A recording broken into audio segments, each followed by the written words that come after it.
Pernah nggak sih kalian tuh lagi ngerasa capek banget, tapi capeknya tuh kayak yang nggak ada energi sama sekali. Bahkan kalian tuh ngerasa ngejalanin hidup berat banget dan kayak, duh udah muak banget deh sama hidup.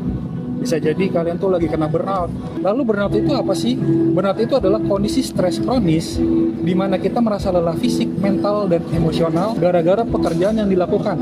Di era yang serba cepat ini, tuntutan target dan perubahan konstan seringkali memicu stres kerja yang jika tidak dikelola dengan baik akan berubah menjadi burnout yang kronis. Orang-orang yang mengalami burnout, mereka akan sangat kesulitan untuk menghandle tekanan yang biasanya mereka hadapi, kayak tugas sekolah, pekerjaan kantor, bahkan kegiatan sehari-hari seperti ibu rumah tangga pun akan sangat berat dijalani. Kehilangan motivasi, bahkan menurunnya produktivitas mereka, itu bisa jadi karena mereka sedang burnout. Lalu, kenapa burnout itu bisa terjadi? Kondisi ini bisa dialami siapa saja. Pemicu utamanya seringkali karena kita memaksakan diri bekerja terlalu keras dengan beban kerja yang sangat berat. Selain itu, lingkungan yang toksik, beban kerja yang berat, tugas yang banyak, pekerjaan yang monoton, hingga lingkungan yang tidak support sama kita itu bisa jadi faktor utamanya terjadinya burnout pada seseorang. Apalagi kalau semuanya itu dirasakan secara bersamaan. Parah banget tuh efeknya. Kalian bisa langsung tiba-tiba. Tapi ya kalau kondisi tersebut udah maksain kita buat ngelakuin hal itu, ya kita mau gimana, nggak bisa apa-apa. Hidup harus terus berjalan. Nah, orang-orang ini sering bingung, apa sih bedanya stres kerja sama burnout? Stres kerja biasanya bersifat sementara karena tekanan tugas tertentu dan bisa hilang setelah tugas selesai atau dengan relaksasi singkat. Sedangkan burnout adalah sindrom kronis. Ada 3 dimensi utama di sini. Pertama adalah kelelahan emosional, di mana energi kalian terkuras habis karena pekerjaan dan melakukan hal yang sama terus secara berulang. Kedua adalah depresionalisasi atau munculnya sikap sinis dan tidak peduli terhadap pekerjaan serta rekan kerja.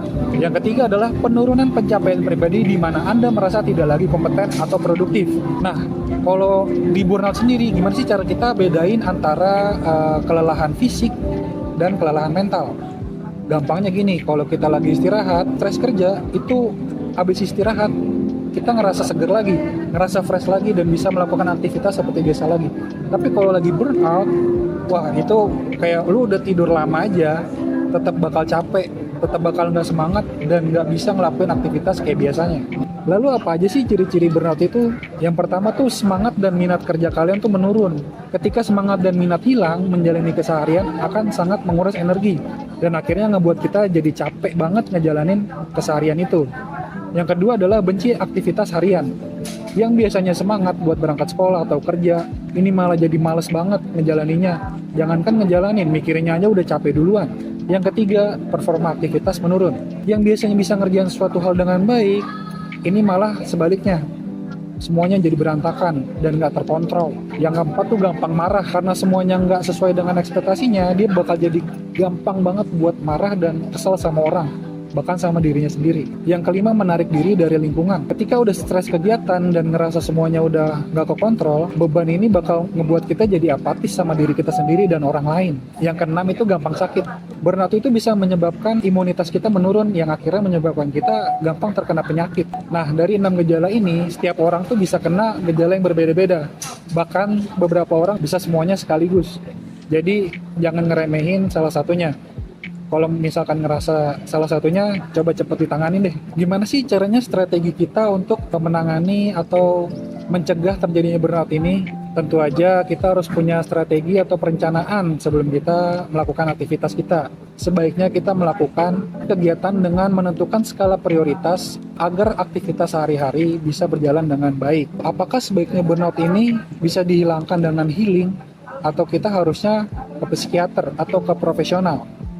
Nah, balik lagi, tergantung tingkat stres yang sedang kita alami. Kalau stres yang kita alami itu sedang berada di fase awal, kita bisa menghilangkannya dengan healing atau dengan istirahat sejenak, melakukan refreshing atau melakukan kegiatan yang kita suka. Maka stres itu akan hilang dengan sendirinya. Lalu bantuan profesional itu sangat penting jika kondisi stres kalian itu sudah akut, sudah mencapai tingkat burnout. Karena burnout yang sudah kronis itu bisa mengganggu mental dan fisik kalian. Ini perlu untuk segera ditangani oleh profesional. Kalau enggak, efeknya bakal telat dan kalian bakal ngerasain penurunan produktivitas dan susahnya berpikir secara kreatif. Kelelahan yang tidak bisa disembuhkan dengan istirahat adalah tanda bahwa kalian itu sedang mengalami sesuatu yang lebih berat lagi, yang membutuhkan perhatian dan kondisi khusus dari diri kalian sendiri. Berani mencari bantuan dan jangan pernah malu untuk bercerita kepada orang terdekat menjadi salah satu hal yang penting untuk menjaga kalian tetap stabil dan terhindar dari burnout ini. Jika kamu merasa tertekan, tolong segera bicarakan pada orang-orang terdekat. Terima kasih.